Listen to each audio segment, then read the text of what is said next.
One thing I love about our CRM program using Huebsch Command is that we're able to see what customers have spent the most money with us, and we give them additional rewards as a thank you.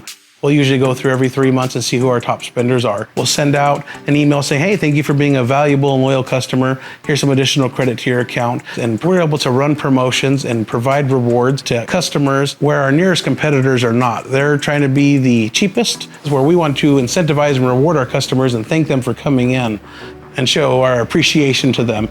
We're also able to find some customers that had come in before and have not returned for a while and reach out and say, hey, I'm sorry we haven't seen you in a while. Here's some free credit, please come in. And when they get that email, they come to the store and those have turned into regular customers now. We love giving out rewards because it makes everybody happy. We see that people will save their rewards for a rainy day. Even though I'll give them bonus credit, they're still gonna pay. And I'm like, well, no, here's how you use your credit. Oh, I know how to use it. I'm saving that for when I need it. And we have some customers that have over $200 in rewards saved up just for whenever they may or may not need it.